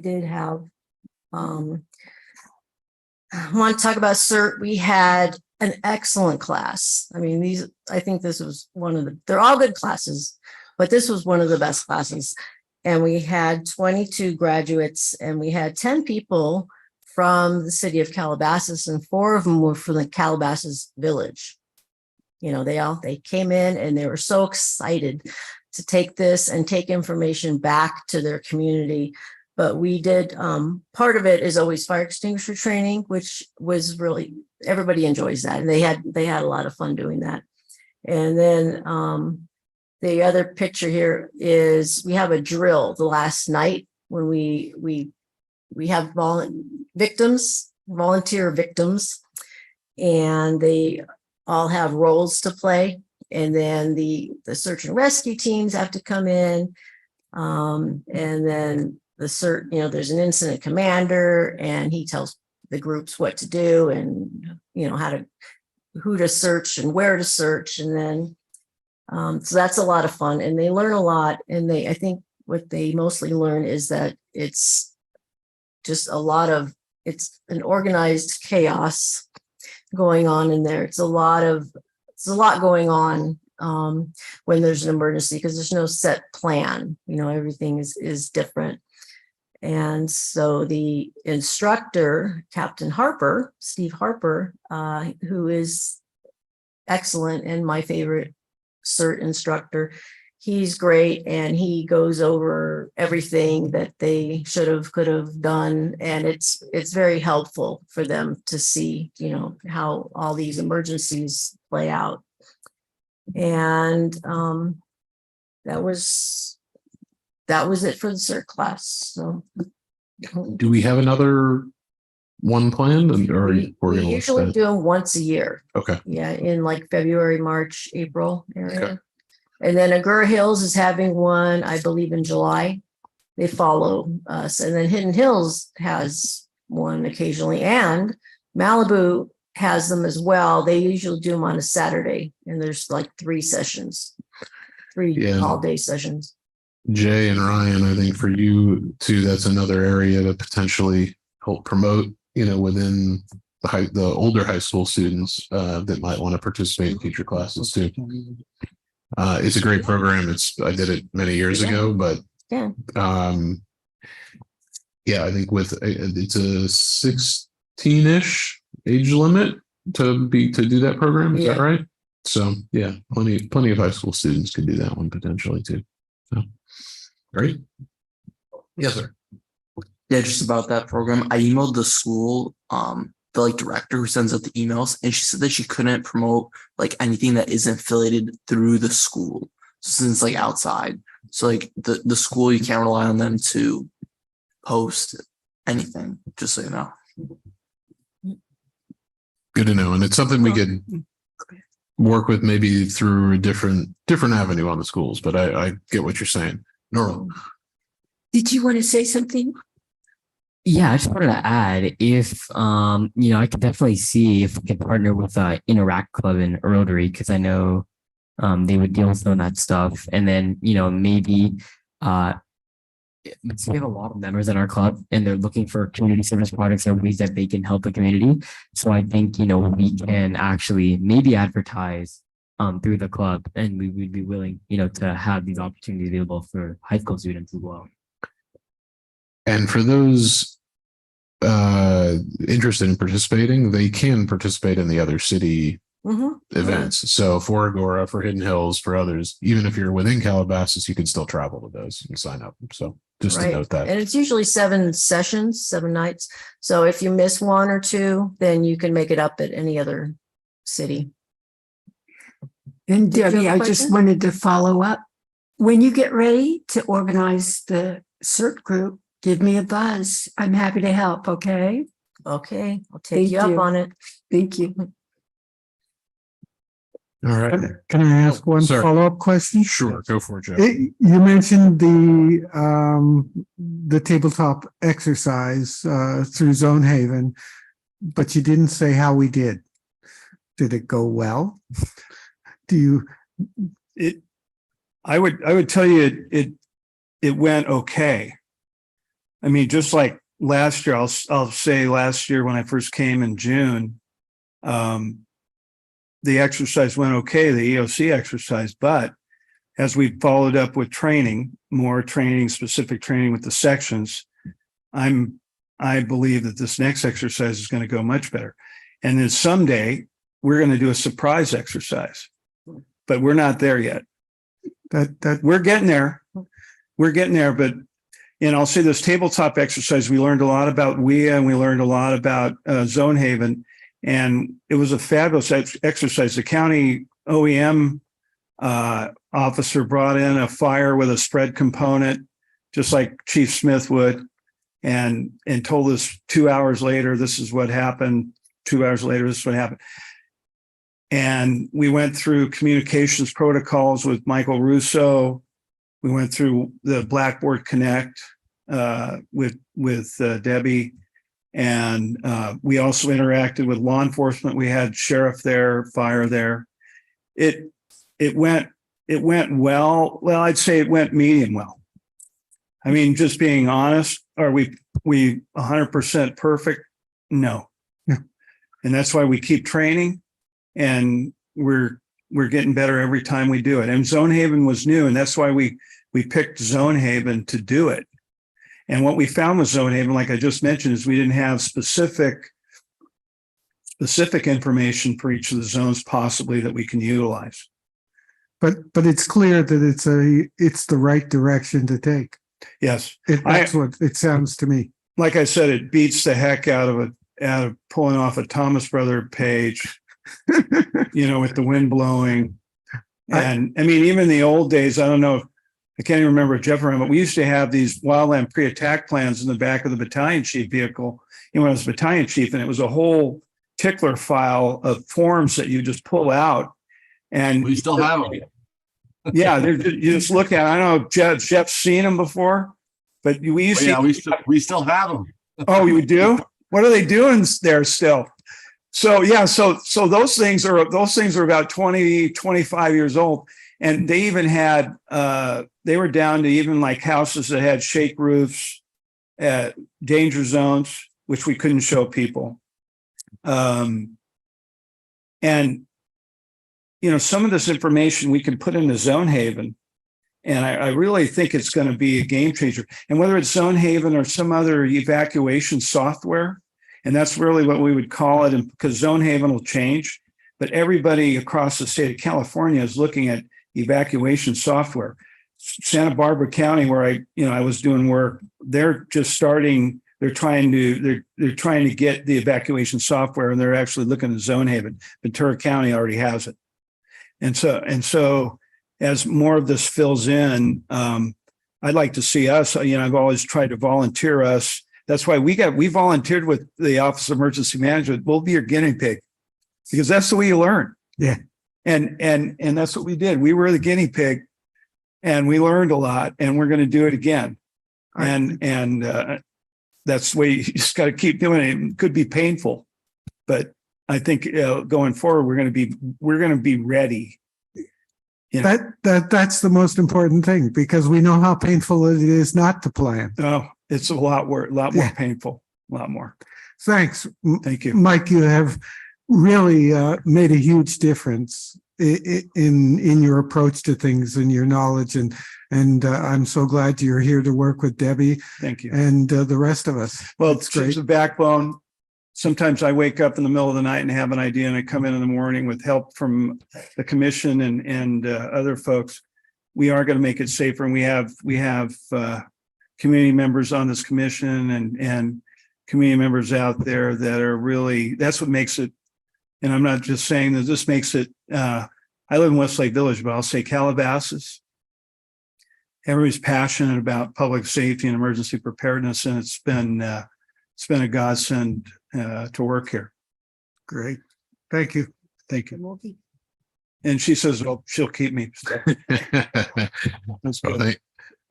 Thank you both. It's definitely a busy quarter and a lot of reporting. So thank you both for that. And I think as we move on to the future agenda items, I know we're running a little behind, so maybe we'll continue to hold these. I would suggest that we add Zone Haven as maybe a specific item of follow-up, whether that's a workshop or maybe a separate session that we could, at the time you feel is the right time for that, that might be worthwhile. Any other specific ads for future agenda items? I think some of these we may be able to hit on at the next meeting, hopefully, as we come back from this little experiment that I proposed earlier. But any other ads specifically for the moment? I would like to ask about caches, and I've gotten a lot of questions from folks in the community, and they want to know, where's the key? Is someone going to come and open? I mean, really, really basic questions. How often are they refurbished? So I'd like to see that on a future agenda. And that may be able to integrate into Zone Haven too, quite honestly. That's yeah. It's all kind of ties together with where those are located, who accesses them. We discussed it with the task force today a little bit too. Yeah. Revisiting it. Yep. All right. Excellent. So we come to a close. So do we have a motion to adjourn for the evening? I've been talking all night, so I'll continue. I would be happy to. And a second? I'll make a second. All right. Thank you, Sharon. So with that, we'll adjourn tonight. Thank you for everybody's participation. We will return July 24th, 2023, 6:00 in person again. Hopefully, Jeff will get you here for that one. And thank you again. Good night, everybody.